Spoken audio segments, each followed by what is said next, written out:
Encore un avion dans le ciel qui se prend pour une étoile, qui aimerait voler toute la Cassiopée. On attaque la visite de la serre, donc forcément on va faire deux parties parce que je pense que ça va être déjà long, assez long sous l'eau. Là on attaque la visite de la serre. On est rentré chez Srikandi, tous les coraux qui sont là c'est les coraux qui sont déjà sélectionnés pour l'export. Donc ça c'est prêt à partir. On est tout prêt à partir et les nôtres sont là. Alors ici c'est la première partie, c'est la partie acclimatation, c'est là qu'ils vont venir mettre les coraux qu'on a sélectionnés. Donc ils ont mis nos accros ici, les gonios, les euphilia, et c'est la première partie quand ils les sortent de la mer. Alors on peut voir qu'il y a déjà une première acclim LED, parce que tout ça c'est équipé LED cette partie là. Et là on peut voir tout ce qui ressort quoi. Là on a du Pleurogyra. Je vais passer en lumière bleue pour que vous voyez en LED. Là on a tous les Pleurogyra sinuosa, les Euphilia glabes, encore de la glabe. Ça c'est juste une partie parce que forcément là on excite avec les lumières bleues. Donc on voit bien mieux la fluorescence que dans la culture qui est en pleine mer. Mais c'est super intéressant. Là on voit la lumière naturelle. Les blaireaux, les ossiers. C'est vraiment clean. Les tables de culture sont impressionnantes. Vous pouvez les voir dans la première vidéo qu'on a fait sur Srikandi. Donc là on est à Banyuwangi. On arrive dans une première pièce. Oh, c'est vraiment clean. Tout est clean, tout paraît tout neuf. La lumière. C'est tout en reflet. Reflet. Beautiful. Oh. Bon on va encore devoir dépenser de l'argent. Mais ça fait plaisir. Ce qui est cool aussi, c'est qu'on bosse avec eux depuis quoi je dirais 3 ans on a démarré. Et on sait qu'au niveau Euphilia, c'est grâce à eux que vraiment on a réussi à... Enfin grâce au protocole de Kung Fu Panda qui nous a permis d'accéder aux antibiotiques qui se débarrassaient des maladies, mais aussi grâce à eux qui font le taf. Là on va visiter que nos fournisseurs habituels.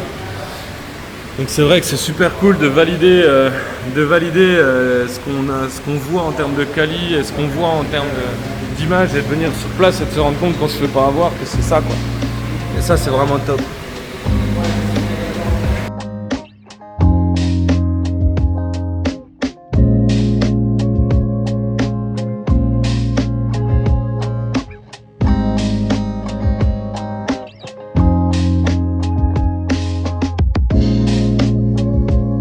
Ah ça rend pas justice, on n'arrive pas à capturer le rose qui est au bout. Et là. Mais il y a un rose sur les polypes qui est magnifique. Ouais c'est joli.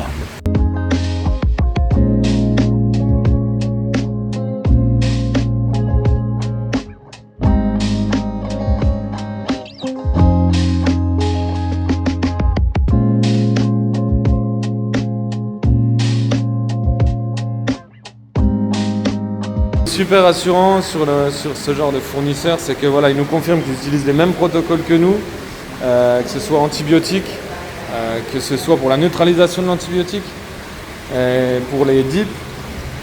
Ils ont vraiment c'est un super protocole qui a été décrit par Kung Fu Panda et d'autres, mais clairement ça fait la diff sur la maintenance. Super résultat.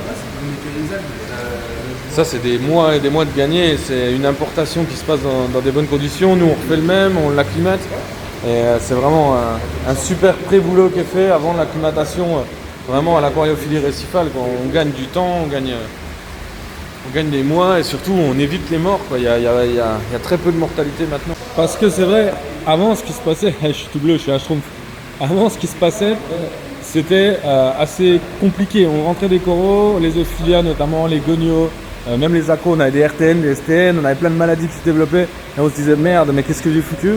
Et en fait la réalité c'est que c'était pas de votre faute quoi. Il faut prendre conscience qu'un corail qui est très bien dans le milieu naturel, en croissance, en pleine mer, en mariculture, lorsqu'il est introduit dans un système en captivité avec de la lumière artificielle, avec des conditions artificielles, les agents pathogènes, généralement nous on a des sources de carbone qui sont très élevées, on a plein d'autres choses qu'il n'y a pas trop dans le milieu naturel et on obtient des problèmes de ça. Et nous, notre boulot c'est déjà de virer les bactéries nocives, c'est notre taf de faire ça. Donc ce qui est super rassurant c'est qu'eux ils le font. Bon, après on bosse avec eux aussi pour ces raisons-là. On bosse avec des gens qui font ces systèmes dans le but que déjà le voyage se passe bien. Parce que même les 24 heures de voyage ou les 36 heures pour venir en France, déjà il y a un gros risque. On est déjà sur quelque chose, quand ils arrivent, ils sont déjà un peu stressés, donc ils doivent se refaire. Nous, on les maintient à 4, 6 mois, 8 mois, 1 an. Et on refait ce système-là, ce qui fait que le corail, forcément, quand on voyage malade et quand on voyage pas malade, c'est pas pareil. Du moins, quand on voyage avec des pathogènes ou pas, c'est pas pareil. Et c'est vraiment intéressant et c'est vraiment bien de confirmer ça en venant ici. On le savait, on sait que c'est sérieux, on sait que c'est une des plus grandes serres d'Indonésie, on sait avec qui on bosse. Mais c'est bien de le voir, c'est bien de le confirmer, c'est bien qu'ils nous le disent aussi. Et on se rend compte que voilà, on a les mêmes manières de bosser et c'est ce qui fait que ça fonctionne bien, je pense. Tout on a plongé, c'est là-dedans.